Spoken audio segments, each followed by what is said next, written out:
G'day guys, how are we? Welcome to Talking Boxing. It is Monday, June the 12th, 2023, and I hope you've had a great long weekend. Probably a little bit better than mine. The Mighty Blues have gone down for the sixth week in a row. Carlton, I'm talking about. So any Essendon supporters out there, well, you know what to do. But the Melbourne Storm won, which is always good. But anyway, here we are. Big weekend for boxing again. I'll get through a fair bit. We obviously got the big fight yesterday. Teofimo Lopez, Josh Taylor, if you want to have a chat about that. Shanika Johnson lost in England. It's fight week. Tim Tszyu, Carlos Ocampo on the Gold Coast, and we'll check the box rec schedule as well. Old mate Big J is here. How are you, mate? Hey, mate, lots to discuss tonight. Shanika loses as only fans seems to be getting a hold and destroying women's boxing. Tia gets up. Floyd's BS fight. I want to go through that as well. Ocampo rides the fight week. Big time boxing card. Yeah, and look, we'll start with that, Big J. Bring it on, guys. I want to hear all you want to talk about for this episode. So if you haven't been here before, as you've seen there, we put the comments up. We'll talk about anything that you want to talk about. Of course, as I said before, I've got my things to discuss, but it's all about you guys. So let's go. Pick another team, mate. I support 5 teams. Well, not sure what it's like in league, Big J, but I don't know. What do you do? What do you do? If you don't know, I'm a Carlton supporter. Most people that know me know that. And we missed the finals by 1 point last year, and this year hasn't exactly gone to plan. I've got a feeling we might see another coach on the chopping block, and that be it. So anyway, here we are. Let's get on to the boxing. Let's get back to your comment there, Big J. All right, we'll talk about Shanika Johnson first. Yeah, the OnlyFans thing. What did you make of that? Look, I've made no secret of this in the past. I don't like it, but hey, they make good money out of it, so good luck to them. I did see the weigh-in. I didn't know about the whole paint thing, and I thought, geez, that's a revealing sort of shirt. And then someone obviously pointed out that it was painted on. Yeah, look, as I said, I don't like it. I'll be interested to hear what you guys have to say and your opinions, obviously from the Ebony School of Ethics. I don't like it. I really don't. But having said that, these girls and guys, I suppose, earn tens of thousands of dollars a month sometimes for doing it. So you can't begrudge them, I suppose. The only thing I will say in this instance here, I actually know Shanika, and it wasn't really fitting her personality. I know Ebony Bridges is out there. She loves to stir people up. She loves to get people talking about her. She loves to engage. And the OnlyFans thing, I mean, I haven't seen anything. I'm assuming she gets it off. I wouldn't have a clue. But it does suit her personality. Shanika Johnson, on the other hand, she's pretty well spoken. She's a bit more. She's quiet. So I don't think the whole getting up there with the painted shirt on really suited her. But each to their own. As I said, there's people out there that pay for it, and they pay good money for it. So I know you're only in the sport for a short time. I did see, was it the V8 supercar girl as well? Apparently she earns like $1 million a year doing this. So whatever, each to their own, as I said. But we're not here to talk about OnlyFans. We're here to talk about boxing. If you do subscribe to any of these people, let us know. What's it about? I have no idea. You know, us married men, we can't do that sort of stuff, obviously. So, although I'm sure some do. But yeah, I wasn't really a fan. The Professional. I'm not sure I've seen you here before, mate. Welcome to the show. What have we got? What's the difference between a crocodile and a toothbrush? You can't brush your teeth with a crocodile. Let's go. Okay, yeah, good point. What a weekend of boxing. Taylor and Munguia exposed. Yeah, I didn't actually mention Munguia. I've only seen highlights of the fight, mate, so I can't comment fully. It's a busy weekend and everything else. But, yeah, Munguia, from what I heard, wasn't exactly impressive. Big J, what do you think, mate? Disgusting. The OnlyFans shit needs to stop.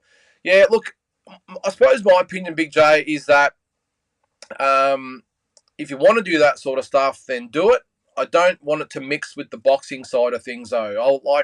You're probably a bit like me, a little bit old-fashioned. You like your boxers to be boxers, not necessarily entertainers or whatever they do on OnlyFans. I don't know. But, yeah, as I said, I don't care what people do to earn money. Go do your thing. I just don't like when it crosses the line of the boxing thing. And to see that the weigh-in the other day, I didn't like it. I didn't like it. I would hope that maybe the advisors of Shanika or any of these people like that do it would maybe say, look, do you really need to be doing this? Look, I don't know. It just fell a bit flat with me, but that's just me. Shanika needs too sweet, or she's too sweet for that crap, I'm assuming you're saying there. So, look, the fight itself, let's get down to that. She was a unanimous decision win to her opponent, Ali Scottney. I've got the scores here, 98-92 times 2, so 8 rounds to 2, and 97-93, so 7 rounds to 3. Shanika Johnson drops to 15-2. Ellie Scottney 7-0. I didn't actually realise she was so inexperienced when I saw this fight. I thought that part of the Eddie, was it Eddie Hearn's stable? I think it was, wasn't it? Yeah, it was his show. Yeah, that's right, because you didn't know which way to look. I thought you would have thought, geez, how many of these Aussie boxers have I got to get going again? Because with Ebony Bridges, he's sort of looking at the ceiling anyway, down, and he did the same thing. And I think Sky Nicholson's a little bit the same with him as well. But the Aussie girls sort of leading the way with this sort of stuff. But it is what it is. Big J again, mate. The professional you can wrestle a croc easy, turn them into a belt and wallet. You mad Queenslanders up there will do that, mate. Us Victorians, mate, we wouldn't know what a crocodile is up close, but I'm sure you Queenslanders wrestle them. I'm sure you use you wrestle them for training for the state of origin. Was that last week? I didn't actually see it, so congratulations to Queensland. I think won it from what I saw. You know what? The New South Welshman's out there. I know what went wrong. You went away from the sky blue and you put the navy blue on. I assure you, do not wear navy blue. It's no good. Stay away from it. You're going to curse yourself. If you want to win in a big event, get off the navy blue and go back to the sky blue. I don't really know much about league, as I've said here before. Great spectacle, though. I didn't watch it last week, but I have watched it in the past. I think it was in Adelaide, wasn't it? But yeah, get rid of the navy blue, guys, because you will not win this series, I'm telling you. Go back to the other jumper or jersey you used to have. Zigmont, how are you, mate? What do you got there?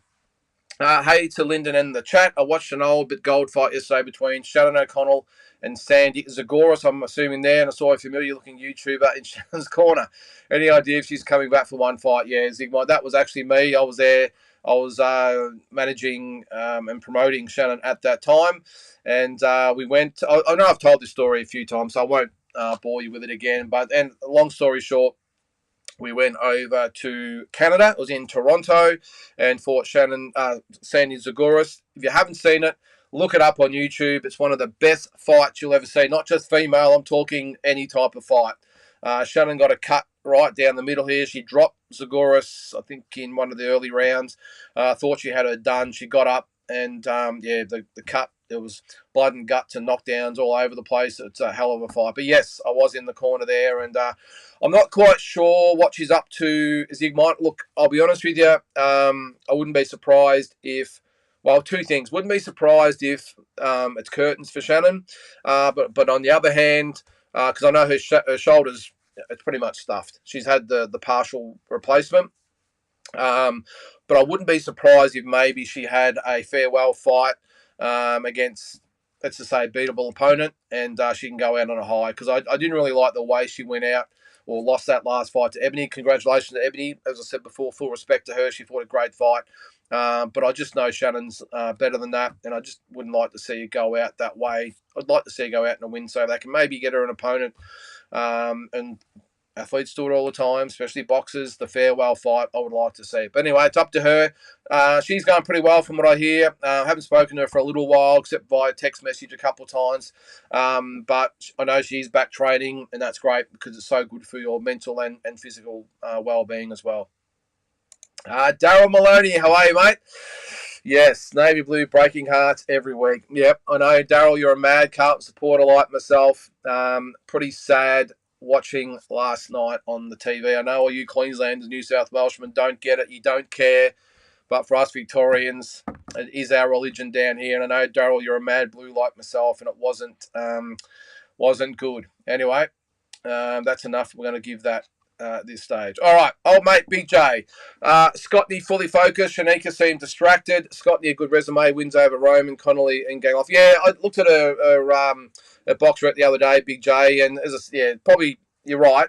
Only had the 6 fights leading into this fight, but had some pretty good wins. So, yeah, and I think Ebony Bridges was a little bit the same. I think she only had 4 or 5 fights when she fought for her world title, but yeah, from all reports and the highlights I've seen, she really did the job on Neeks Johnson. Look, credit to Shanika Johnson for going over there and putting on the line. It's a totally different ball game when you leave the confines of home. Regardless of whether you're a man, woman, whatever weight you are, it just whatever experience you are as well. When you leave I won't say the comforts of your own home, but you know what I mean, like the home, sleeping in your own bed or whatever, your own time zone, a little bit different going overseas. So good on her for going to have a go. But as we've seen lately with a lot of the fighters going overseas, it's pretty tough. And same as when fighters come here. I'm sure Ocampo will feel it this week when he fights Tim. Jay Brown, how are you, mate? Welcome to the show. Thoughts on Shanika ditching the Australian cards like Ebony for the world stage, but losing first fight, could have stayed locally and been a star on both. I'm not quite sure. One thing I was surprised and I must say disappointed in was the lack of the Aussie flag. Correct me if I'm wrong. I didn't see it. Look, the haka was great. I know Shanika has Maori heritage, and that's great. But I know Tassie's really big on this as well. I know you were born in New Zealand. I know all the rest of it, and you're proud of your heritage, and that's fantastic, as you should be. But where's the Australian flag? You live here, you fought under the flag. Let's get the Aussie flag out. I know I sound like Tassie here, but I agree with him. Get that Aussie flag out, and let's see some sort of presence. Have both flags together, like Jai Pattaya does, whatever. But I just don't. That's one thing I didn't like to see. Is that no Aussie flag. But anyway, that's just my opinion. I'm just going to go back to your comments there, mate. Thought ditching the Australian cards like Ebony for the world stage, but losing first fight, could have stayed locally and been a star on both. Yeah, I'm not quite sure I get that, Jay, but fill me in. Big J, you're absolutely right. The navy blue is cursed, but the sky blue won't make any difference. Well, it's a lot better than the navy blue, Big J. That's all I'm saying, mate. Because anyone that wears navy blue is cursed. I assure you. So, Jay, all right, let's go. Meaning she could have grown a profile here with her world title, but chased the dream and lost the belt. She could have been on big cards here, growing a pro. Okay, now I get you, mate. Yeah, well, I was surprised at that too, Jay. Look, she was with the Team LaBruna camp. She fought and won the world title on the Michael Zarafa, Isaac Harbin undercard, but it went pretty much unknown. There wasn't really a lot of attention on it. I'm with you. She's definitely got the skills. She's got the looks. The one thing she hasn't had to this point is the team behind her. Team LaBruna, is a good operation, but they're not really big on the national scene or especially world scene. That's obviously gone south. I'm not sure what happened there. But at the end of the day, she needs to get herself aligned with one of these big promoters. Now, you're right. She probably should have aligned herself with not Match. Well, Matchroom will be good, of course, but definitely No Limit. I'm really surprised that No Limit didn't want someone like her. She's very marketable. And one thing they don't have on their books now that Shannon's definitely gone is a big name female fighter. So I was really surprised that that she didn't, or they didn't approach her about coming on board. Now, what happens now, I don't know. The fact she's lost the title, I'm not quite sure Eddie Hearn's going to want probably much to do with her until she proves herself again. So this might be a really good opportunity for No Limit to get hold of her and maybe build her back up.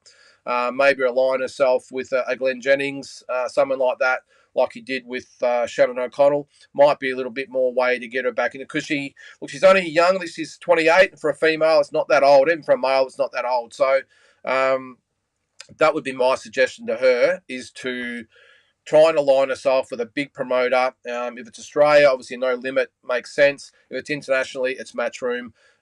Because if she doesn't, she's going to be forgotten about very, very quickly. And those big fights aren't going to come her way. It's as simple as that. So I know she's with, what's his name, the trainer, Glenn, whatever. Azar, whatever his name is.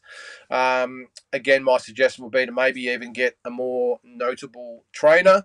I'm not sure about his background. I've never heard of him. So I would maybe say along with the promotional side of things, get that the team, the boxing team behind you. Maybe it's to go abroad like Sky Nicholson has. And Ebony Bridges, of course. I don't know. So many options out there for her, but she's still young enough to make it happen. So we'll see. Big J again. Luda Bella had a lot to do with the fight, heavily associated with Matchroom. Yeah, is that? I think you're right, Big J. Yeah, was she signed with Luda Bella? She was. She did. Of course. I think Lucas Brown did too. I think didn't he? I think from memory. I think we've reported on this show last year. Good point, Big J. Thanks for bringing that up. So yeah, I'm pretty sure. And Luda Bella, like he does these days, doesn't promote the shows himself. He signs them up to promotional contracts and then works in conjunction with other promoters, or simply handballs them off and makes his money that way. So either way, Luda Bella, though, he likes winners, I'm assuming. Not quite sure what will happen there. But either way, she's still got options. But again, we'll see. Stephen Bateman, how are you, mate? Appreciate you showing more and more every time. Watch it. Oh, really appreciate that, Stephen. The show is only what you guys make it. I just conduct the whole thing and give my 2 cents. But look, we have been getting more and more views, more followers, and all that sort of stuff. But as Andy, who I don't think's here tonight, will tell you, like, subscribe, share, all the rest of it, and let's get more and more people involved in the boxing chatting community, I suppose you'll call it. Tommy B, how are you, mate? Thoughts on the big-time boxing card this Friday night in Melbourne? Good to see Camille Bella back in the ring. Yeah, I was going to actually go over that a bit later, mate, but we might get to it in a second. I think Lucas Miller's on there against Ronald Quillen as well, mate, so I'll get to that in a sec, Tommy B, but, yep, welcome to the show. Before we get on that, I'll continue on with Shanika. Big J again. Brandon Shanika signed with Lou. Yep, that's what I thought. So I'm not quite sure what the status is at the moment with those, Big J. Tell us if you know anything about it. But like anything, especially in boxing, you're only as good as your last fight. Both of them have lost their last fights, so we'll see. I think Lucas Brown's still got a little bit left in him as well. He's a big puncher. He's a heavyweight. I know he's in his 40s, but I'd still like for him to get another big fight. I think he's still young enough to give some of those other young heavyweights out there a bit of a run for the money. James Daly, Campo's crazy getting here 6 days pre-fight. He's not going to know where he is in that sold-out crowd. Yes, good point, James. I did have it on my agenda tonight to talk about with Campo. I saw it today. Got here today. The fight's on Sunday. I agree with you. I don't get it. Why you would be getting here less than a week before the fight. Obviously, maybe he's never been out of Mexico apart from maybe going to the States, whether it be fighting or holiday, I don't know. But I think he's already, not that he was a long way behind the 8 ball to start with, because Tim Zoo's such a great fighter. But I think he's negated himself another 20%, James. I really do. Any of you guys out there that have flown overseas, it does take, especially coming so far away, 14, 15 hours, whatever it might be. That's a 2 to 3 day acclimatization period, if you ask me. Now you might adjust, you might get some sleep. You probably slept or went first class on the plane, whatever it might. Doesn't really matter. The fact you get there, you are fatigued for the first couple of days. I know he'll probably get to the gym and try and shake it off, but he's not going to feel like himself until probably Friday, if not Saturday, until the weigh-in. So it's as simple as that. Now, I've been overseas a lot of times, but when I come back, I might sort of get my sleeping patterns sort of in order after 2 or 3 days, but you don't really feel like yourself until 4, 5, 6 days after. That's in my opinion. I don't really get jet lag, but I just don't feel myself for a few days. And he's fighting in the biggest, well, I won't say the biggest fight of his life because he's fought Errol Spence, of course. But next to that, so this is a massive fight for him. And I'm with you there when he gets to that sold-out crowd on Sunday. Not quite sure he knows what he's in for. And if he did know, geez, wouldn't you have got here 2 weeks ago? Or even, worst case, a week ago, to give himself 2 full weeks here. Harrison did it. And I think even at the time when he came, we were all a little bit surprised he only got here 2 weeks before. So we'll look at Daryl's in the chat there, the Maloney boys. 4, 5, 6 weeks beforehand, they're in the country training, acclimatising. getting used to the climate. You've got to remember, Campo's probably come from probably 35 to 40 degree heat over there, and he's coming here. The Gold Coast is probably not so bad as coming here to Melbourne, but still, it's going to take a little bit of getting used to. So. Speaking of Daryl, there he is there. Robbie P. always preached 1 day for every hour of travel. Yeah, good point. So what's that? 2 weeks? So 14 to 15 days beforehand. Great point. As I just said, mate, you'd know better than anyone. Your boys at least 3, 4, 5 weeks. I think they were away for 6 weeks for the last camp. So you got to make the sacrifice. Maybe Ocampo doesn't rate Tim, although I can't see that after Tim's last fight against Harrison. Who knows? But to get here 6 days before, I think he's probably 25% behind Tim before he got in. Now he's probably 45, if not 50% at a disadvantage, if you ask me. All right, Andy, what did you miss? Not much. We've been talking about, what have we spoken about? OnlyFans, Shanika Johnson. What are your opinions on the whole thing? We haven't got to Josh Taylor and Teofimo Lopez. I really want to chat about that as well. Great fight, great performance that was as well. But we're still sort of on Shanika at the moment, with now a little bit of Ocampo thrown in there. Yes, Andy, like you said there, congratulations to Teofimo Lopez. Picked JT, but full props to Teo for proving me wrong. Respect where respect is due. Yep, we'll get to that in a minute, mate. Adam's here. How are you, Adam? Nice to have you, mate. Good evening, mate. Hope you had a great night. I had if you're talking about last night, mate, no. I've already spoken about it, that the Blues lost, so I had a shit night, to be honest. I will say thank you to my Essendon supporter friends who took mercy on me and didn't hang shit like they have in the past. The phone was a little bit quiet. Normally it doesn't. It's not that way. But so thank you to all you Essendon fans out there that left me alone. But all right, so let's finish on Shanika Johnson. As I said, she drops to 15-2. Scotney 7-0. What next for her? We'll see. Let's get on to the big fight yesterday. Teofimo Lopez, Josh Taylor. Now, I'm going to puff my chest out a little bit here. I was one of the ones that actually tipped Teofimo Lopez, but I didn't actually think it would be that easy, I must admit. I thought that he would win. I think I said last week it's probably going to be a split decision. But I was really surprised at how easily he handled Josh Taylor. And having said that, really surprised at the fight that Josh Taylor fought. Now, this is a guy that's was undisputed super lightweight or junior welterweight world champion. Only lost the belts by choice. And I didn't understand the game plan or lack of game plan. Teofimo Lopez just fought the perfect fight. The scores, by the way, actually, you would think I would have them up here. Let's have a quick look. Hang on. I thought I wrote them down, guys. I apologise. I normally come a little bit more prepared.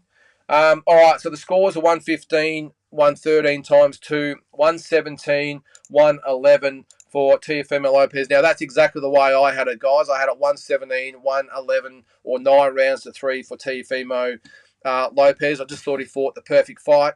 You could sort of tell from the first round where he just went out, had a look at him. Josh Taylor looked a little bit uptight. He'd had a lot to say, of course, in the pre-fight. Came a little bit stiff, tried a little bit too hard to push the pace, I thought, at the start. Teofimo Lopez was so relaxed, looked so confident, and you could sort of tell, I thought you could tell right from the word go, that he just had Josh Taylor's measure. One thing, before I forget, guys, I want to, if you haven't got it or never heard of it before, get an app called, I was scoring it on my phone yesterday. It's a really good app. It's called Global Boxing Scorer. Now, what it is, I was doing it on here yesterday. It was really good. You interact with other fans all over the world. So you just pick the fight you want, and after each round, you score the round. You can actually comment and everything else, and gives you a running total of how people have it. So it's what did I say? It was Global Boxing Scorer. Check it out because it's a really good app. And as I said, you can comment as you go. You can see how many, what percentage of fans out there will have who in front because it's live scoring. Doesn't really has your live score, but obviously just takes into consideration everyone scores at the same time. You submit your round at the end of it, and it comes up and gives you a bit of a running total. So I thought it was really good. But anyway, 117, 111 is how I had it, 9 rounds to 3, and I think most people on there were around the mark. So the 7 rounds to 5 were a little bit close for my comfort. I can't really see how Josh Taylor won more than 4 rounds, I wouldn't have thought, but it is what it is. Big J says JT worn out his welcome at 140 plus the long laugh. Yeah, I probably agree with you, mate. I know he didn't use it as an excuse after the fight, but he's a big super lightweight or junior welter, or 140 we'll call him. He's a big 140 pounder, so I would think maybe if he either gets to a rematch with Lopez or he moves up, he's big. Like there's not much of him. He's pretty skinny. When he turns side on, it's pretty hard to see him, to be honest. He's that skinny. But Lopez just looks really comfortable at the weight. And as I said, I just thought he fought a great fight. A really, really well thought out. I think he said afterwards he countered the counter puncher. And I thought he fought a very, very good fight. He did say afterwards that he was going to retire. I don't believe that for 1 second. I think there's too many big fights out there for him at the moment. Pick them, whether it's... I don't think it'll be a Kambosos rematch. I know he'd probably like to. I don't see George going up to 140 or Lopez coming down. I think Lopez, obviously, he said in the past he can't make 135. I think George is a small 135, so I can't see that. Could we see a Ryan Garcia fight? I would like to see Garcia earn the fight rather than getting a crack at him this time. Maybe Devin Haney moves up and fights Lopez, wouldn't that be a great fight? So some really good ones out there. And there's Prograves. There's, who knows, maybe our man Liam Paro gets a crack. He's the mandatory now, the WBO challenger. I will actually just confirm that, though, before I say that. Hang on. Where are we? Rankings. Just want to see the latest rankings, guys. Might bring you guys in on this as well while we're going. So super lightweights. Let's go down. This is on Boxing Scene if you want to get on and have a look yourself. So, okay. No, okay. So Liam was going to fight for the WBC belt, of course. So it's been turfed out. But now what happens to Liam Paro? I'm getting a little bit off track here, but now he's not rated by anybody. How does that work? He was ranked number 2 by the WBO, should have been now elevated to number 1, and now he's not ranked with anyone, unless I'm missing it there. He's literally not ranked by anyone. So the WBC, so the WBO must have thrown him out because he's going to fight for the WBC belt, gets injured, now he's out, and now he's out entirely. I don't understand that. So fill me in, guys. What is going on? I hope that gets rectified. This mustn't be up to speed, I wouldn't have thought. Let's see. WBO is May 15th. So it's about a month ago. So let's hope that common sense prevails and Liam Paro gets back into the rankings once all this is sorted out. But anyway, we'll get back to me there. All right. Andy says, getting back to Shanika Johnson, whatever floats a boat or keeps Sugar Neek's lights on, girl's going to do what she's going to do regardless. Yep. Not a OnlyFans kind of guy. Congrats, Ali Scott. Yeah, we've sort of gone over that, mate. But yeah, as I said, I don't like it. I don't agree with it. But each to their own. They make big money from it. So, as you said there, whatever keeps the lights on and puts food on the table. Big J says, T.O. Haney must happen. Well, that's now one of the biggest fights in boxing. I might ask the boys on Wednesday or Thursday, whenever we do the deep dive show this week, some of the biggest fights now that they think are out there, and I would have now this as in my top 5. Who wins? Be a brilliant fight. I give Teofimo Lopez a massive chance in that fight again because he counters the counter puncher, and Haney is a classic counter puncher. So great fight that will be. Big J, and I'm with you. It must happen. Let's hope it does. Maybe later in the year or early next year. Andy. Tio showed discipline. Now that's how he's supposed to fight. Yes, pressure, but counter sensibly, not rushing for a KO. He did a couple of times though. He got caught, but I'm with you. He fought a really, really smart fight. Josh Taylor got to go up, look lethargic, and was getting rocked. Yeah, I was surprised at how ordinary that Lopez made him look, Andy. And I'm not saying Taylor's an ordinary fighter. The opposite, but Lopez did make him look ordinary in this fight. And I can't say I even had it remotely close. I know Taylor after the fight, look, he didn't say he was ripped off, but his body language afterwards, him and his team thought he might have won the fight. I couldn't see it, but I'm with you there, mate. He's got to go up. He's got the frame for it. He could easily end up a junior middleweight if he wanted to, or 154 because he's got that frame. But the odds are he'll go to welterweight. And Spence Crawford's obviously happening now. After that fight, they'll probably both go up, or at least Spence will, no doubt. Leaves a few vacant belts around there as well if Crawford decides to go up. If Crawford wins or Spence wins, you would think that, that there's going to be a few belts there up for grabs, so maybe it makes sense. Does he stay at 140 and go for the rematch? I don't think the Catterall fight takes place now. I think that's past. But the good thing is, from that 135 up to 147 category, so many big fights that could be made potentially, especially 135 to 140. But we'll see. But he was getting rocked. I thought, Lopez, he just picked his punches. As I said, he did get excited a few times and started unloading and did get caught, but he was having success. One thing I was, again, changing subject here a bit, guys. What did you think? If you saw the fight yesterday, you would have seen the pre-fight documentary, or whatever they call it, the visual they put together to, just to show a little bit behind the scenes. Did you see his interview with the Showtime presenter? I was really disturbed by it, I must say. Well, not disturbed by it, but concerned that the control that his father has. You could see there that Lopez was trying to articulate himself and describe his feelings. His father came into the room during the interview and really changed the whole mood, really made Lopez and the presenter uncomfortable, got involved in the conversation, and it was a little bit awkward. You sort of worry about what control that his dad does have over him. I mean, he's 25 years old, he's an adult, but yeah, the control that his dad seems to have over him, I'm not quite sure it's for the best. And I know a lot of people have spoken about it. I think he needs to get away from his dad, because I don't think it's that good for him mentally. I really don't. What did you guys think? Daryl, yep. Josh gave Josh 4. Okay, yep. I think it's the end. Unfortunately, I don't think Teo proved himself top 4 at the weight, though. Okay, top 4 at the weight. All right, let's have a look at the weight.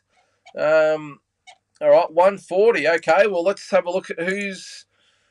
So you got Prograis is in there, of course. Romero, don't rate at all. Mateos, yeah. I think I definitely have him in the top 4, Daryl. But who are the fighters in front of him? Apart from maybe Prograis, I don't think Romero is the guy. But let us know. All right, I notice Paro is now ranked number 22 on the website. How the hell does that happen? How does a guy who hasn't been beaten... I'll just get that off there, mate. I'm not sure what I did. There we go. How does a guy that hasn't been beaten... I know he's been slightly inactive since, October last year. How does he now... Was he ranked number 1 by the WBO? Then he was getting a shot at the WBC. And now he's number 22. I don't understand it. I do understand it because that's the sanctioning bodies. They're predictably unpredictable. So anyway, who knows? Big J, I'll get that off there, mate. All right. Paro gets a winner for the belt, apparently. Yeah, well, as I said, mate, I would think that they will write the rankings now that Liam's had to pull out of that fight with Prograis. So now you would think they would look at it, reevaluate, and he would elevate Liam Paro to at least number 2, I would think. He deserves his shot. And that's the WBC. Yep. Okay. For the number 22 in the WBC. Okay, so he goes from having a shot to having to pull out injured to now ranked number 22. Again, predictably unpredictable. All right, Andy. Teo retiring, obviously. Yeah, believe that when I see it. Just because he wants more money, but definitely deserving now of JT win, in your opinion. Yeah, I agree, mate. Teo got options for whoever's next. Love to see Haney or Prograis, to be honest. I'm with you. I would love to see Haney. Would love to see that fight. I just think maybe Haney's got one more fight left in him. I'm not quite sure he fights Lomachenko again. I wouldn't have thought so. But at lightweight, apart from Shakur Stevenson, I don't think the timing's right for that fight yet. I don't really think there's anyone else there for him when you think about it. I mean, I've got the rankings up here. Isaac Cruz, not really a big enough name. Zapita, not really a big enough name. The only one I could probably see is this man right here, is Devontae Davis. That, to me, is the fight at lightweight, and then he moves up to super light 140. and fights Lopez. They are the fights for me for Devin Haney. As I said, I don't think the Shakur Stevenson fight is going to happen within a year, or maybe even 2 years. Who knows? But I would think Tank Davis, what a massive fight that would be, and Lopez as well. So we'll see. Batman, how are you, mate? Team Batman Boxing, that is.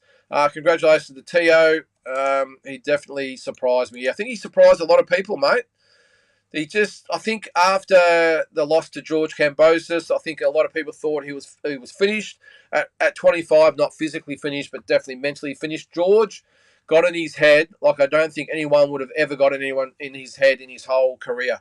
I remember that's why I was actually quietly confident that George would beat Teofimo Lopez, because he simply didn't know what to make of George, and George really got in his face, really, as I said, got into his head and really messed with him mentally. But yesterday, I really thought he exercised those demons, got back to that fighter that really made him that undisputed lightweight champion. And yes, I do consider him the undisputed lightweight champion, regardless of all the shit with the WBC and franchise champions and all that other crap. Undisputed champion.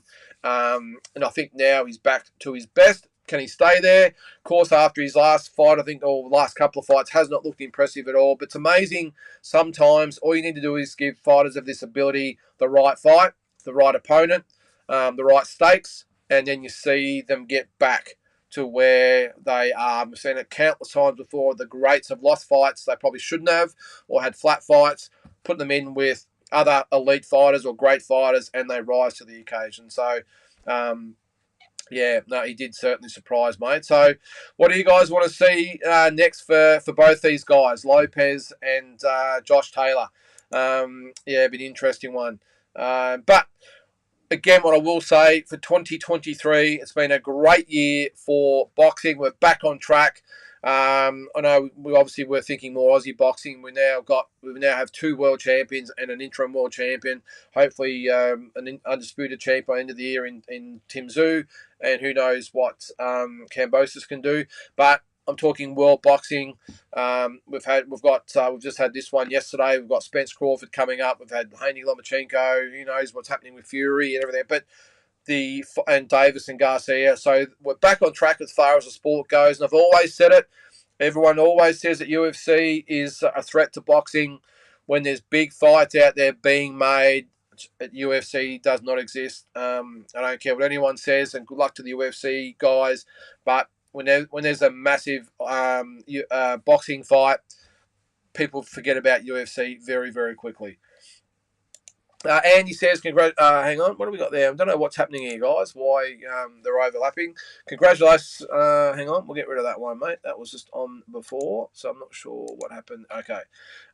Andy says, Tio versus Tank if and when Tank out of jail and beats Big Roll. I forgot about that, Andy. That might be a little bit down the track.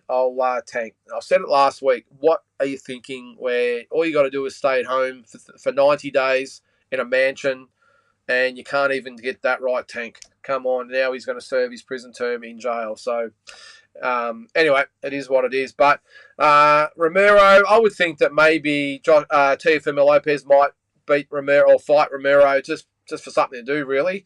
I think he easily beats Romero. I think Tank, I don't think Tank would bother fighting him again. I think Garcia knocks Romero out. Not a fan of him at all. But yeah, we'll see. But the good thing is so many good fights out there at the moment. Zygmunt, I remember Teddy Atlas saying in regards to fathers training the sons at times they can think with the heart rather than the brain. Well, they can, and you can't avoid that, Zygmunt. You simply can't. It's human nature. If we've got kids out there, sons or daughters, you think about being in the corner, they're taking punishment or whatever it might be. You don't see it through clear lenses. I would not do it for my boys. I've got 2 boys. If they wanted to be in there fighting, I wouldn't want to be in the corner at all. I wouldn't ever want to be in training camp. You need a neutral person taking care of them. And I'm sure, Daryl, if you're still in the chat, you would understand the emotional attachment to these things. You just can't do it. And especially a loose cannon like Teofimo Lopez's dad. I've actually met him. We met him in Vegas last September. Really, really nice and humble guy, I will say. He was there by himself at the Box Expo. We just sort of ran into him on the way out. Really, really nice guy. But then you see him with some of the shit that comes out of his mouth and some of the bizarre things that he comes out with. And not to mention, I'm not 100% confident that he's a great trainer, I will say. I don't know. But I don't think it's going to happen. I think Lopez and his dad are too joined. I think Teofimo's too loyal to his dad. And I don't think his dad's smart enough or has enough pride, ego, what do you want to call it, to let the reins go for his son to go to a legitimate trainer. But we'll see. Either way, hey, all that aside, he fought a great fight yesterday, and I thought his dad was actually quite good in the corner. Helps when you're winning each round pretty comfortably. I just remember back to when he fought George, and the advice he was giving him, I just couldn't believe it. Telling him he was winning the fight, he wasn't winning the fight, and didn't really give him any options or advice on how to change the course of that fight. And as we know, George got the points in that fight. Andy, yes, smash that like button, folks. We really want the views and the followers and all that sort of stuff. Really appreciate you guys that do come on every week. But it'd be great to have even more involved. James Daly says Prograis versus Taylor makes sense. Yeah, it does. I would think so. I think depending on what happens with Liam gets another shot, or Liam Parra, I'm talking about, gets another shot at Prograis. Maybe he's missed that boat now, to get in line for a shot at Lopez, or who else is at 140? Romero or Matias. Don't really hear much about Gabriel Matias, do you? He's not really in people's conversations for these big fights, even though he's the IBF champion. But as I said before, still plenty of big fights to be made there. Jay Brown. I can see Haney going up to 140 for a fight and keeping his belt at 135 on ice. Yeah, I must admit, Jay, as long as he does it within a reasonable time frame, I'm not against that as well. I know there are people out there who would say, well, if you move up, you relinquish your belts. But I think if he moved up for that one fight and came back down like Canelo has done, I've got no problems with that. Who would he fight at 140? Is it Prograis? Is it Lopez? Who is it? Who knows? But I'm with you. That's probably the only way I can see him going up. Look, I will say though, Jay, I've got a feeling if he does go up to 140, I don't see how he comes back weight-wise. We know how hard he does the weight anyway. I'm just not quite sure if he goes up, he's going to be able to come back down. Canelo's a little bit different because he's not really a natural super middleweight. He's probably a natural middleweight, so he can go up right up to light heavyweight, of course, but he can go up and down. And I think he stays at super middleweight now, a little bit like why Manny Pacquiao and Floyd Mayweather stayed at welterweight, because they could probably make the division below, but as they get older, it's just easier for them. They make up for giving away a little bit extra weight by having that great natural ability, so they get away with it, and that's probably why he stays at 168. But I think if he really wanted to, he could still make 160. But yeah, we'll see what happens there. Nothing to lose. I think if he doesn't get the Tank Davis fight, we'll go up, fight Lopez. Massive fight for him. What fight's bigger for him? For Haney, is it Teofimo Lopez or is it Gervonta Davis? I think Davis might be the bigger fight, but Lopez is the one I would like to see more. BJ, Joe McAllister ducking me. Yeah, I think he's on the Gold Coast this week. BJ, I'm not sure whether you're going to be there. I did see on his Instagram the other day he's going to be on the Gold Coast for the big fight this weekend, I think. Did see him going up there. So maybe if you get together, make sure you live stream it so we can put it on a bit later. I'm sure someone will be there to catch the footage. Andy says, Haney's got options at lightweight or super lightweight, but all risky business from here on. No tune-ups, please. Yeah, I don't think he's the type of guy that takes tune-ups, Andy. And I'm not quite sure. Well, again, looking at lightweight, there's no real names out there. Maybe Isaac Cruz is probably, I won't say, that's a tough tune-up, I will say, but that's probably, apart from Lomachenko or Shakur Stevenson, Isaac Cruz is probably the only fighter with any marketability at that weight that's not those two guys. He's obviously not going to fight George again. A bit early for Frank Martin, I would think. And really, apart from that, not really anyone. I mean, Zapata's ranked number 1 with the WBA. Number 4 with the WBC. So, yeah, I don't know. But they're the only fights I can see at that weight, mate. But was he 24, 23, 24? Got plenty of time. Rack up the defences, rack up the coin, move up. As I said, unless it's Shakur Stevenson, which I don't think is going to happen. Lomachenko, I don't think it's going to happen. Tank Davis or bust for me. Move up. Jules HOA, mate. What do you got there? Couldn't have been a bigger contrast in the rooms prior to the fight. Taylor staying warm on the pads. Tio standing there while Senior on his phone. Tio running on fumes of natural talent. I'll probably agree with you, Jules. I think 100% the Teofimo Lopez has got by with most of his career on natural ability. I don't think his father has really brought anything to the table to improve him. As I said before, I think if anything, he makes him a little bit unsettled, a little bit uneasy mentally, and I just don't see the benefit. And look, he's not going to get rid of him because it's his dad, and he's very, very loyal to him. But yeah, whether that comes back to bite him again down the track, who knows? Because as I said, he did win this fight quite comfortably, so he didn't really need a lot of input from his dad. But when he fought George, when he needed some advice, needed something to change the course of the fight, he had nothing. All he could do was tell him he was winning the fight, which is the worst advice he could have given him, because everyone could see that. Look, it might have been close on a few judges' scorecards, but he certainly wasn't winning. I think he was telling you he won every round, which is obviously shocking advice. But we'll see. Jules, again, massive advantage that Haney has over Tio is Bill. Yeah, well, that's probably a good little example of the opposite of what I'm saying. Even though Bill Haney is in his son's corner, Bill Haney is a very, very good trainer, and that is the difference in these two guys. Bill Haney has shown that he's actually a very, very good trainer. Tio's dad hasn't shown he's a good trainer. So, Andy, Cruz rematch supposed to be next for Tank. You think? I don't understand why he'd want that fight, Andy. I'm not saying it's not going to happen. I don't see the sense in it. I really don't. And look, with Tank Davis, let's have a look at his options. Apart from Devin Haney, which is the big fight for him, could we see Tank Davis, Lomachenko? Could we see Tank Davis, George Kambosos if he wins in July? Shakur Stevenson. Some massive fights there for Gervonta Davis. I don't know why you would go back over old ground. In my opinion, he beat Cruz comfortably. Tough fight, but I thought he beat him comfortably. I don't know why you would run that one back when there's so many other big fights out there for you. And he seems to be that type of guy that needs a fresh challenge, needs a new, another big fight. And going back and fighting Isaac Cruz doesn't make much sense to me because he's going to really struggle to get up for that fight, Andy. But who knows? Who knows? Big J.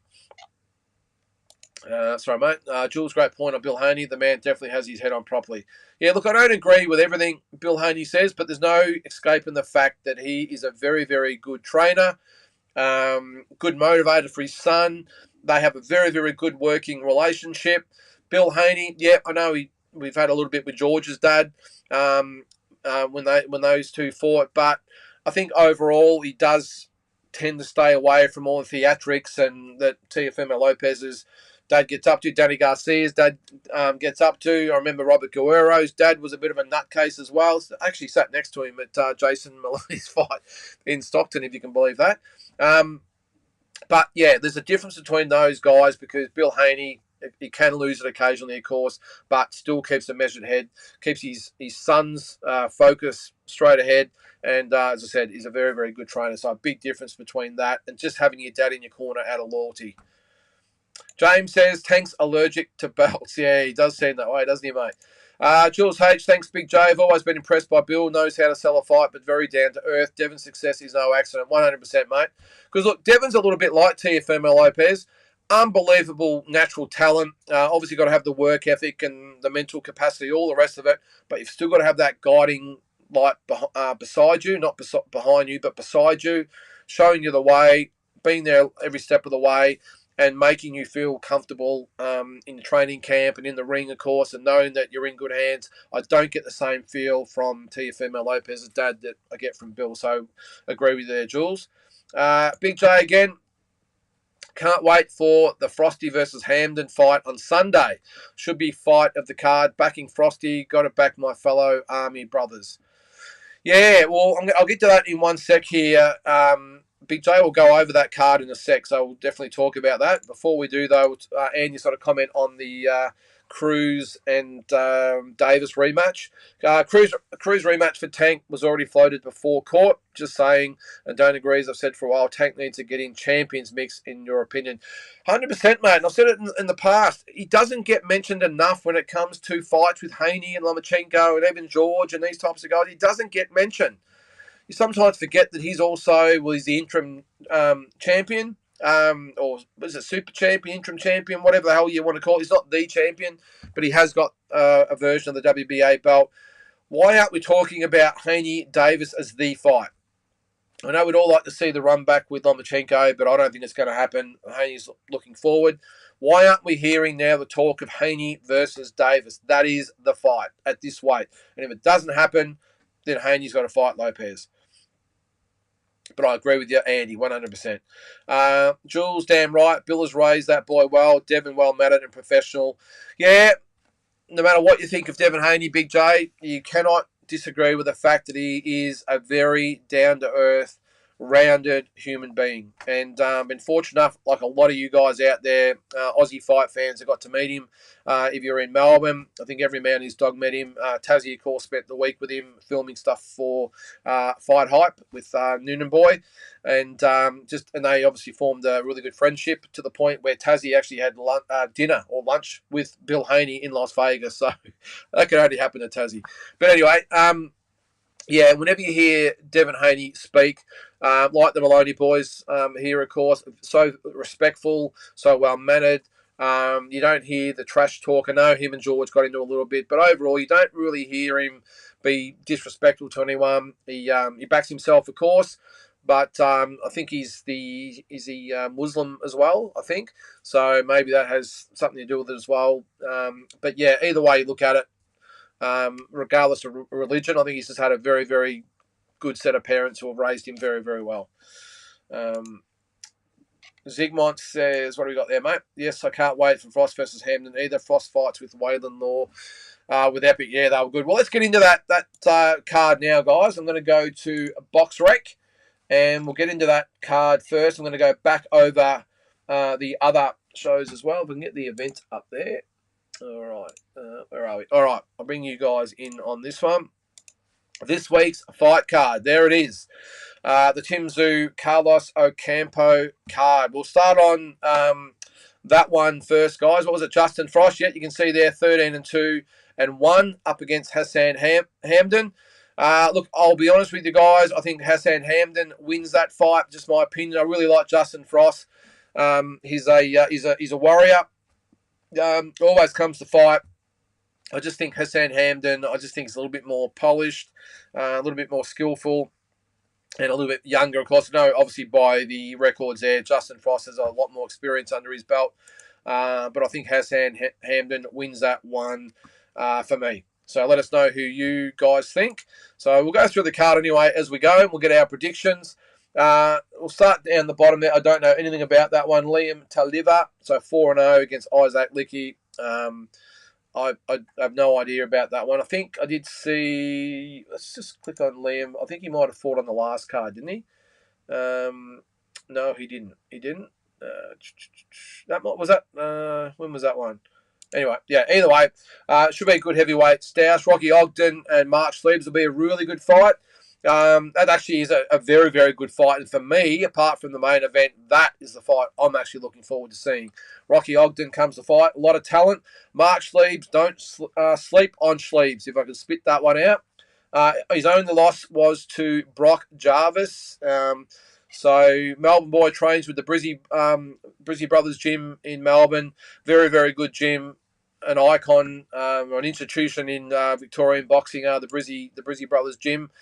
Sam has obviously taken over the mantle from his late father Cos and doing great things there. So his only loss was to Brock Jarvis. But the thing is, it was 2.5 years ago. He hasn't fought since then. So that's probably the only thing that might put the fight in the favour of Rocky Ogden.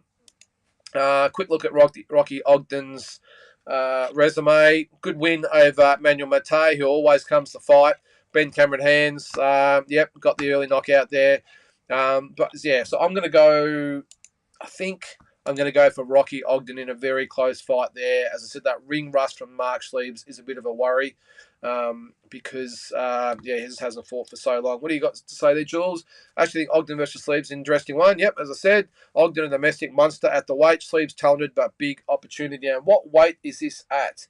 It is at 57 kilos. Now, that's, again, a little bit of a red flag for me because Mark Sleeves, if I go back to him, his last few fights weight-wise, you can see there 121. This is at 126. So his other fights, he's fought as low as 117. But the Brock Jarvis fight was at 121. Take nothing away from in that fight because Brock Jarvis at that weight, considering he's now is 154 to 160, and that fight was at Brock Jarvis is in there weighed 125 in that fight, and now is literally 30 to 35 pounds heavier. Amazing. So as I said, big fan of Mark Sleeves, but I think Rocky Ogden a little bit bigger, and the inactivity for Mark Sleeves, I'll give the edge to Rocky Ogden in that fight. What do we got there, Zygmunt, before we go on? If you like knockouts, you'll like watching Hasley Happy. Seen him knock a few fighters out cold in some of the Jamie Meyer fight nights. Yeah, always good fight nights. Jamie Meyer. Well, let's have a look at that fight next. So he's fighting, there it is, Hasley Happy, 6-1-1, up against Troy Pilcher. I don't know a lot about these two guys. At heavyweight, though, the odds are there'll be fireworks. I'll take your word for it. There's Zygmunt about Happy, so I'm assuming he'll beat Troy Pilcher, although he is undefeated at 5-0-1. So thanks for the input here, guys, because I didn't really know much about a couple of these fights. So I appreciate it. The other one there, Vegas Larfield, really like the look of this kid, 8-0 against Junril Castino, 13-2-0. Let's have a quick look at him. Where's he from? From the Philippines. Well, they always breed him tough coming out of the Philippines. You don't really get any easy fights from them. You can see there, he did lose his last fight, but it was on points. I'm not sure whether he's been to Australia before, but looks at that there. No, he hasn't. But so he'll be dangerous. Good, tough, strong fighters are the Filipinos. So that will be a tough one for Vegas Larfield. 8-0. Really like the look of this kid, and I think he'll be one for the future. I know Tony Tolge is really big on his future in the sport, and trained by Benny Harrington, of course. So keep a lookout for that one. I would assume that Vegas Larfield will get the win, but anything's possible, I suppose. Okay. Jamie Meyer's one of those promoters that needs to be banned with some of his matchups. Okay, well, that's your opinion, mate. I don't really watch a lot of his shows, but that's your opinion. Big J. James, that's no insult what Frosty said. Name an Aussie fighter who hasn't fought a 4-5 cab driver. Hang on, we've got to go back there. Big J. Hang on, James. Where are you, James? Have I missed your comment there? All right, here we go. There it is. Frost said Hamden fought 4-5 cab driver. Well, I do agree with you, Big J, that I don't think it's an insult either. I think every Aussie fighter, has been guilty at some stage of fighting a 4-5 cab driver. It's just the way it is. I haven't got a big problem with it early in their careers. The first maybe 2 or 3 fights, get a couple of wins. I take it, but I don't like to see it, but I understand why they do it. I don't like to see it unless they're a very, very late replacement. I don't like to see it if a fighter here has had at least 6 or 7 fights. They should be moving on and fighting half-decent guys. But I'm sure Frosty's fought a few 4-5 cab drivers as well, Big J, as you probably would agree with as well. Daryl, Haney team was excellent to us. Well, that's great, mate. It's Team Maloney, of course. Look, we were in Vegas in September. We went to see him at the Top Rank Gym, which your boys train at all the time as well. And he was getting ready to train. His team, they had a chat. He was getting ready, but he took photos, talked with us. Just a class team, and I was a bit of a fan of him. I was going for Lomachenko when he fought him, I will say, I have to admit. But the whole team were pleasant to us as well, Daryl. So that doesn't surprise me. They were good to you guys as well. James Daly, just to quote Big J, he only had 5 fights. Sounds like a 50-50 fight to me. Yeah, that is the Frost and Hamden fight. As I said, I think Hamden wins. What do you guys think? Jules, what do we got there, mate?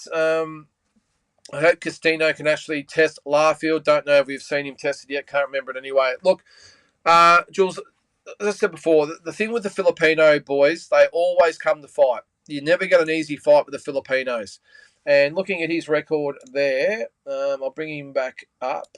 So he's 13-2, hasn't been stopped. And he's only had the 4 KO. So it's probably looking at that from the point of view of the promoters and the management team. They were looking at this fight saying, all right, we know he's going to be tough. He's going to be hard. He's going to give Vegas a good 6 rounds. However, 4 knockouts in 13 wins. He's not going to be a big threat punching power-wise. So on paper, looks like the absolute perfect fighter for Vegas.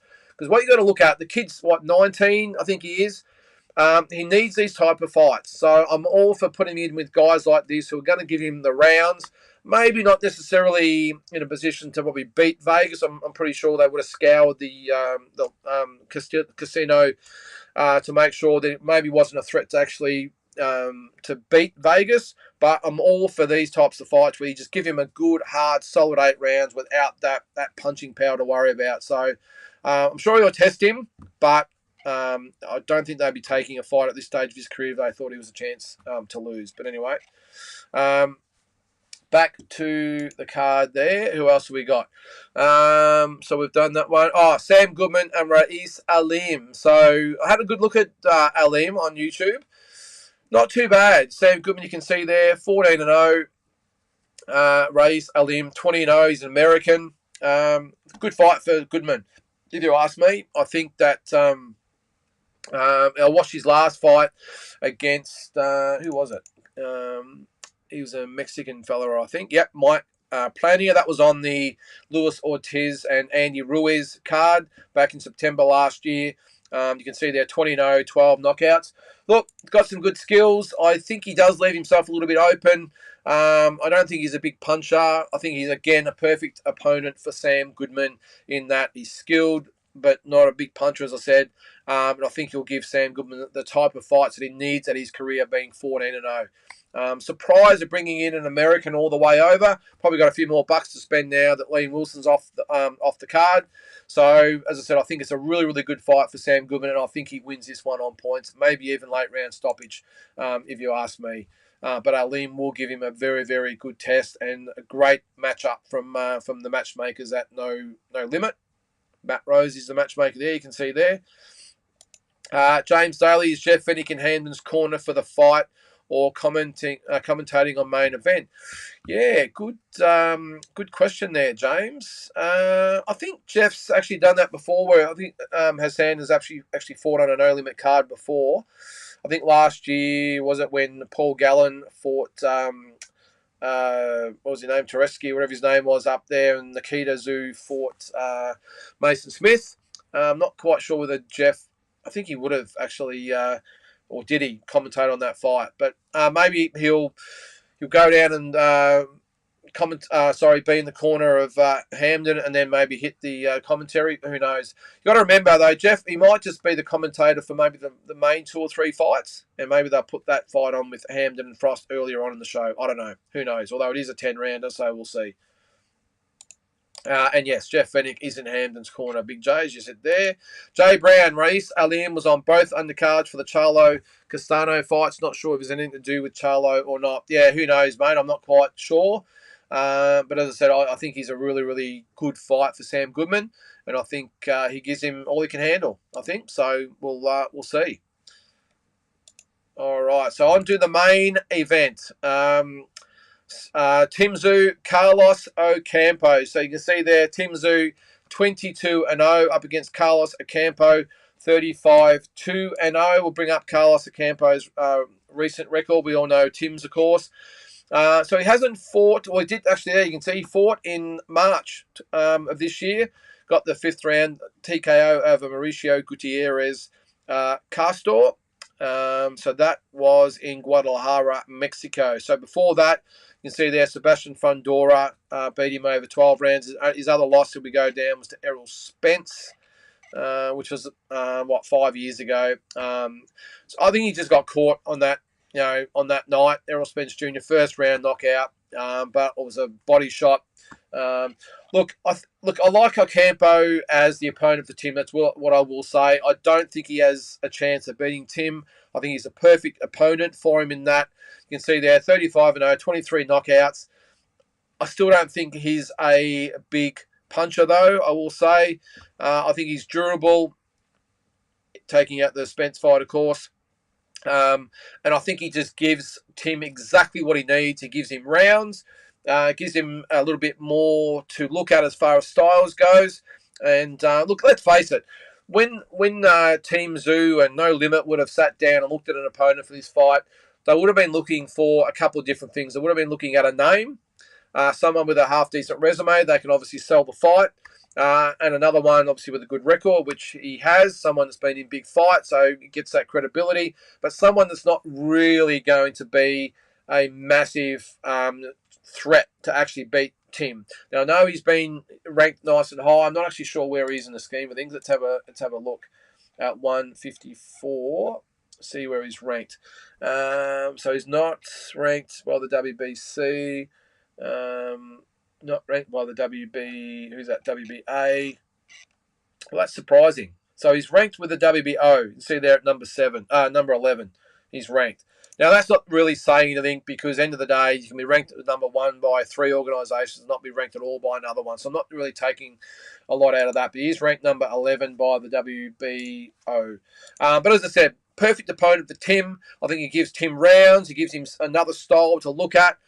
Mexican fighters, of course, never sleep on a Mexican fighter. They always come to fight. They're warriors, very, very brave. He'll come to win, but I just don't think he has the tools to be a threat to Tim Tszyu. And as I said, great opponent for Tim, who I think chops Ocampo down and gets him out of there. I think he'll probably last a little bit longer than Harrison. I think he's got the style where he'll probably box a little bit more, tie Tim up. He's very awkward.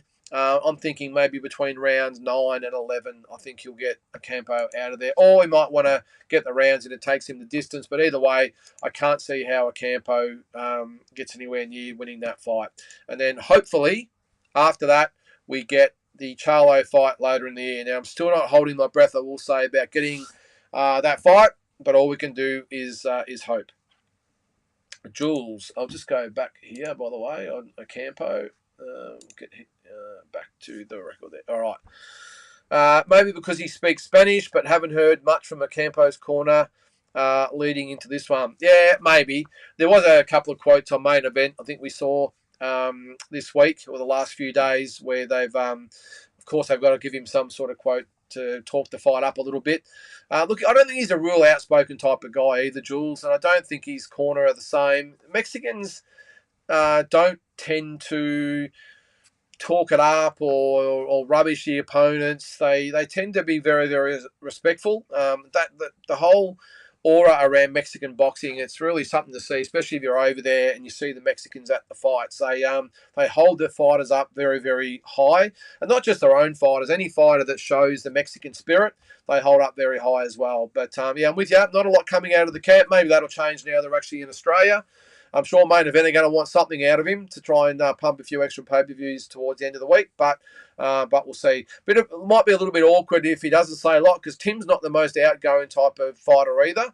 Again, just very, very confident in his own ability. So maybe they might have to manufacture something, maybe a bit of push and shove at the weigh-in or something that can generate a few extra pay-per-views. But yeah, we'll see. Either way, look, I think the true fight fans will watch no matter what, because it's such a great matchup. And looking at the card now after going through it there, yeah, really looking forward to it. I have had a bit to say in the last few weeks that I think Liam Wilson being off the card really weakened the card to some extent for a $60 card. Would have liked to have seen another Aussie fighter on there, but it's not too bad. It's okay. I think it's well worth the money. And even if it's just for the main event. Jay Brown, Ocampo's shots are really wide. Tim's tiny with a candle will make this an early afternoon. Round 3, okay. Yeah, you're right, because, I mean, Fundora picked him apart, didn't he? So, yeah, mate, I'm with you. I just think, yeah, look, I'm not going to argue with that. I was just going to say I thought maybe Tim might just try and get a few extra rounds in, keep him active. But he only fought 3 months ago, 3 months ago, so it's not like he's been inactive. So maybe that's what he might need to even promote the Charlo fight even further, is maybe a quick blowout. But yeah, we'll see, mate. Team Batman Boxing, I'm expecting a dominant performance. Ocampo is his game, but to me, Zoo gets it done inside the distance. Yeah, I think we can all agree on that. Batman. Big J says Timber KO within 7. Yep, not going to argue with that, mate. Andy says Ocampo did better versus Fundora than Lubin. Yeah, probably did. I think it's just more the awkwardness, I think, Andy. I think Fundora can get a bit tied up in knots a little bit sometimes as well. They sort of a little bit like two octopuses wrestling sometimes. Tim's not that type of guy. He's not going to allow himself to be tied up or negated. He likes to punch all the time in close, doesn't like to be tied up. So, and he's, I remember who said it before, but very, very pinpoint with his punches. And if Ocampo starts to wing them wildly, well, Tim's going to make him pay, no doubt about that. James says, I'm thinking Zoo by unanimous decision. And Ocampo needs a KO to win. Yeah, it's probably an understatement there, James. I don't think he's going to beat Tim on points. And it's very hard to win in opposition's home country, of course. But, yeah, as I said, I think maybe a later round stoppage, but it wouldn't surprise me if you got him out of there nice and quick. So we'll see. What else we got on that one there, guys? If not, I'm going to go back to BoxRec and have a bit of a look at the cards coming up. I think someone did mention earlier the big-time boxing card this weekend in Melbourne at the Melbourne Pavilion. I'll keep looking at the comments there if you want to keep talking about the Tim Zoo card. But until then, we'll get on to the first fight this weekend. Hang on, we've got one there from Batman. Ocampo did give Fundora problems, but Zoo is a much better boxer. Boxer. Much smarter. Won't look anything like the same type of fight. No, it won't. As I said, Fundora tends with those long arms, tends to get a little bit tied up with a few of these guys, especially an awkward guy like Ocampo. Tim Zoo, just so meticulous, so pinpoint. And if he fights similar to what he did against Fundora, then Tim Zoo will pick him to pieces. Yes, congratulations, Jaime Munguia. Yeah, look, workmanlike performance, Andy. Actually, we'll go to that before we get started on this card. Let's have a look. Munguia. I only saw highlights of that one as well, mate. But he did go to 42-0. So the scorecards, 114, 113 times 2, 115, 112. So WBC Silver Super Middleweight title. So will we see a big fight with him at some stage? Who knows? What have I done there? I'll go back into Australia there. So we get that back up. Hang on. What's going on there? Australia. No, we want Australia. There it is. That was Austria. All right. So I'll get back into that in a sec there. Zygmunt says, do you think any other no-limit fighter has the ability to headline cards years down the track without the Zoo brothers fighting on there too? If it's pay-per-view, Zygmunt, not really, no. Paulo Alcuso, down the track, I would maybe think. Maybe a Liam Wilson if it's a big fight. No, actually, no. I'll be honest. Zygmunt, at this stage, I probably can't see another no-limit fighter fighting on a pay-per-view here in Australia at the moment. I think the only other Aussies that are pay-per-view worthy are the Maloney brothers, Jaya Pataya, George Kambosos. Of course, they're not with No Limit. So not really. I can't see that, Zygmunt, to answer your question. Hope I'm wrong. But Paulo Alcuso is probably the next most talented, if you ask me. Whether the Australian public will get behind him, who knows?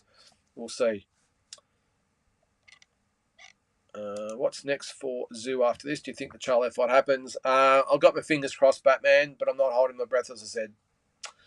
Until they're actually signed, sealed, and delivered, and maybe not Charlo, Tim's actually in the States. I was going to say Charlo comes to Australia, but he obviously ain't coming to Australia. When Tim's actually in the States and it's fight week, that's probably the only time I think it's really going to happen, Batman. This is not nothing from Tim's point of view, because he'll be there with bells on.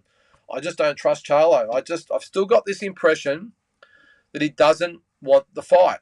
I know he's talking tough and he doesn't like Tim. I just don't think he wants to give Tim the satisfaction of giving him a world title fight. And I think that overrides the need from on his behalf to actually fight and knock Tim out.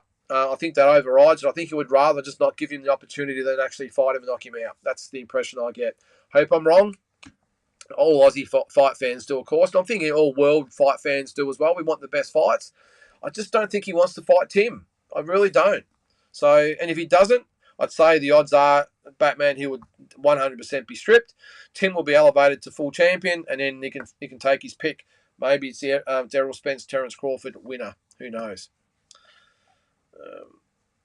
Jules, have we discussed Liam Wilson linking up with Glenn Jennings? Going to need Glenn back on the show to discuss. Yeah, we'll have to do that. We haven't actually had a guest on here for a while, Jules. So we'll get Glenn on. Obviously, haven't bowled in the last few weeks. He's got a bit going on, but yeah, from Liam Wilson's point of view, best decision he's made since he's turned pro. I would think to link up with Glenn Jennings.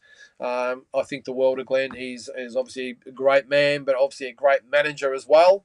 And it does surprise me to some extent, because I know Glenn, he said on here before when we've interviewed him that he never thought he would actually get back into managing fighters ever again. When Tim came along, of course, it had to be Tim because he would not trust him to be with anyone else. And, of course, Nikita. And then Shannon O'Connell come on board. I reckon it was around that time. Of course, I haven't spoken to Glenn, but I get the impression around that time he was thinking, geez, this is a great thing to be taking care of these Aussie fighters and getting them the opportunities they need. I don't think he's going to just take on anyone, although he does have his new management group going now.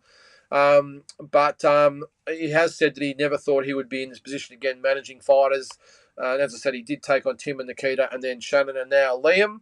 So I wouldn't be surprised if he has a stable of a few fighters going forward. But I think they'll be only the ones who are on the cusp of world title wins. I would think. I don't think Glenn's. He's been around so long. Whether he has the patience to start someone from scratch, who knows? But as I said, Liam Wilson, best decision he's made, linking up with Glenn Jennings. He's going to have all the doors in the world open for him, and give himself every opportunity to get that world title crack. And yes, we'll try and get Glenn on at the down the track, Jules. We'll see. What's that? Batman. Munguia is definitely good value for money and an exciting fighter. No doubt he's forward, but he always brings it and leaves it all in the ring. He would definitely, they have plenty of exciting fights to come. I would love to see him fight Charlo.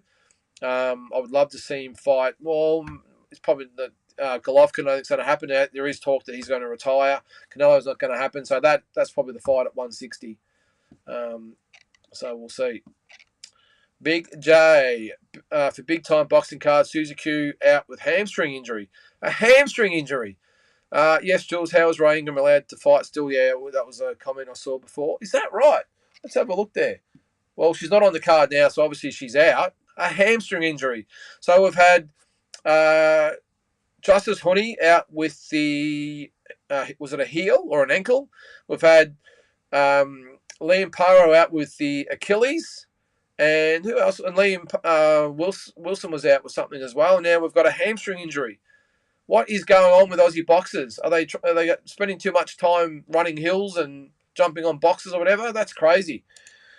But before we go on, we will actually one more comment before we get onto that no limit. The big time boxing card there, guys. Stephen Bateman, you agree that Charlo don't want it with Tim, and the writing's on the wall to keep belts in house. We'll fight Spence because Bud ain't losing. Wouldn't surprise me, Steve, that he gives up that WBO belt and lets Tim have the belt and goes for the Spence Crawford winner. I hate that. I want to see Tim fight him and put him in his place. But as I said before, until they're signed, sealed, and delivered, and Tim's in America and we're a week or two, even two away from the fight, I'm not believing it till we see it. But anyway, on to the big time boxing card, guys. So I'm looking at the fights there. I'm assuming that Lucas Miller and Ronald Quinlan is the main event. That's for the Australian light heavyweight title. Lucas Miller 8-5-2, Ronald Quinlan 16-11. Has been on a bit of a streak lately though. Quick look at Ronald Quinlan. So he's won his last 3 fights, and a couple of good wins there for him as well. So Lucas Miller, is at 8-5-2 on the undercard. Camille Bella 14-1-1. I'm not going to try and pronounce his opponent's name. Let's have a look at the record. Where's he coming from? Thailand. Well, his fighters that his opponent's beaten. So his last one was 9-0. He got beaten by him. At 29-6, 21-9. Yeah, so look, not bad. A little bit left to be desired early in his career. But look, he hasn't fought a lot. We'll have a look at Camille Balla there. He hasn't fought for quite some time either, I don't think. So 15 months. And before that, was 3 years. So I promoted his last fight back here in 2018. So in 5 years, this is his third fight in 5 years. So he's really got to get his career moving. Also on the card, who we got there? Walid Hadara, Tanner White, Kitsiri, Mason Smith, Ankle Shooter. That will be a good fight. I think Ankle Shooter wins that fight. He's a very, very tough boy. He's Ankle Shooter. Mason Smith with some good ability, but I would think Ankle Shooter wins that one. Not quite sure about Syed Muhammad Asif and Surdek Rahishi and Terry Nicholas. Oh, okay. There's the Ray Ingram fight. Okay, so Terry Nicholas 2-1-1. Ray Ingram. Okay, let's have a look at that one. Do I want to have a look? I'm not sure. 2-27-3. Okay. I'm not seeing many wins here, guys. Oh my God. Hasn't won for nearly 5 years. And has lost 1, 2, 3, 4, 5, 6, 7, 8, 9, 10, 11, 12, 13, 14, 15, 16. 16 losses and 2 draws. I'm hoping this was just a last minute thing, guys. I'm not sure how the combat board would let that through. Let me know what you think. Enough said of that one. Joel Wright, I promoted Joel before. Good young kid, 3-1-1. Bit off more than he could chew though when he fought Victor Nagby, unfortunately. But good young kid against Ruben Kennedy. And Ghetto Matt. Yikes is correct. But anyway, I did say it last week. The combat board needs to do more in policing these fights. And how a guy who's lost 16 and drawn 2 of his last 18 fights can fight a really good young talented fighter like Terry Nicholas, I don't know. But anyway, that's on them. The other card this weekend is in Perth. Now, Tony Tolge, update your fight page, please. I'd like to give it a bit of a plug. Before we get on to that, though, we'll give Zygmunt an opportunity to comment. Ankle Shooter, unlucky not to get the decision against Benjamin Bomber. I thought he won that fight. Zygmunt should be a great fight against Mason. Yeah, it will be. And as I said, I'm backing Ankle Shooter to win that fight. Very, very good trainers in Luke Meldon and Steve Della. I don't think it will worry them coming to Melbourne. So I think he'll win that fight.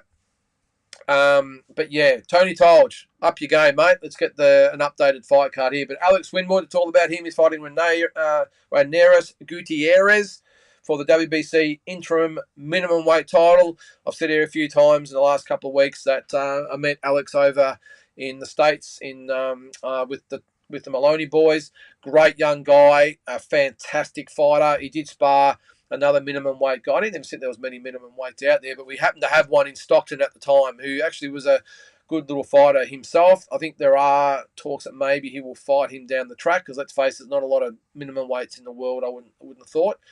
I've got so much respect for Alex Winwood. I think he's definitely a future world champion, and I think he gets the win over Raneris Gutierrez and sets himself up for a world ranking after this. On the undercard, Daniel Steele making his debut against Josh McPherson, who's had one loss. I don't know about that. But Tony, if you're watching, mate, very hard to give you a plug if you don't update your card. So that's this weekend. Another one this weekend I didn't really know much about. You see there, Johan Lind, who's a Olympian, up against, is that right? Yeah, heavyweight, fighting Parminder Singh. Now, has that been updated today? I thought he was fighting Julius Long. Maybe, I'm not quite sure what's happened there, guys, but I thought he was fighting Julius Long. I know Julius was on the plane as well over. I'm not sure if he's got here and done a hemi as well. Who knows? But I'm not quite sure what has happened there. So fill me in if you know, guys. But I know Johan Lind was supposed to fight Julius Long It is being promoted in Sydney by, now what's her name? It's Astrid. I did meet her a few years ago. Astrid van der Slies is her name. Good to see a woman promoter. On the undercard there, you can see there Marco Romero, Jonathan Tahu, and Dan Murray, Blake Shepherd. I don't know much about those guys. What's this one? I definitely don't know much about this card. I do recognise Caleb Kozak, 6-0, good young talent. Don't know much about that one. And, of course, into the big one there. So that's the box rec schedule up to date, guys. As I said, I'm not quite sure what happened there with this one, Parminder Singh, because it's from India. Won his last fight. Okay. So, yeah, as I said, I'm sure he was supposed to fight Julius Long, but obviously not going to happen. All right, guys, if that's anything else you've got to add, please let me know. If not, we'll call it a night. Probably 5 minutes ahead of schedule, but let me know. If you haven't seen this week's Watch Your Verdict, make sure you check it out. It is the first Triple G and Canelo Alvarez fight from 2017. I scored it round by round, so make sure you check that one out. James Daly has a comment on Alex Winwood, number 13, junior flyweight for the WBC after only 2 fights. Is that right? Let me check that out before we go. What is he minimum weight? What weight even is that? It's 105 pounds. Holy shit. All right. Where is he? Number 13 in the WBC. Mustn't be updated there, mate, because he's not on there. Alex Winwood. So, oh no, there he is. Hang on. Sorry. It'll help if I actually got you in to have a look. He's number 12 by the IBF after 2 fights. Alex, mate, you're a great little fighter, but I can't believe you're rated after 2 fights. So I'm not quite sure there. Obviously, they haven't been updated there, mate. But 108 is it? Okay, it's got minimum weight is 105. Oh, okay, you are right. Look, he's rated at light flyweight by the WBC. So number 13. So not rated by the other 2. So, yeah, that's unusual, isn't it? He's ranked in 2 different divisions by 2 different organisations. So number 13 with the WBC in the light flyweight. Light flyweight. 108, but he's ranked number, 11, 12 by the IBF in the 105s, which is minimum weight or straw weight or whatever the hell it is. I don't know. Anyway, so there it is, guys. That's small, isn't it? Holy shit, that's a small fighter. Anyway, so 108. All right, guys, that'll do us. As I said, make sure you check out Watch Your Verdict. We should be back this week with the Boxing Deep Dive show. Last week, we all just had a little bit on. It just didn't all marry up, so apologies if you did tune in. We might even, over the next little while, be able to be doing it every couple of weeks, but because there wasn't much going on anyway. But next week, this week, we'll have the big card to preview with Mike and Tassie, the Tim Tszyu card, and then the following week, we'll review it. And then we'll go from there. But as always, great to have you along. Make sure you like and subscribe and share, all that sort of stuff. And hang on, Andy's comment before we go. Triple G won the first fight, Canelo won the second, and the second and third. Adelaide Bird should be banned for life. Yes, if you're not sure about Adelaide Bird's card, make sure you get on and check it out. You won't believe your eyes. But anyway, check that one out as well. As I said, guys, thanks as always. Really appreciate everyone that takes time out of the Monday night to log in and comment and bring up some great topics to discuss. Until next week, we'll see you then. Thanks again.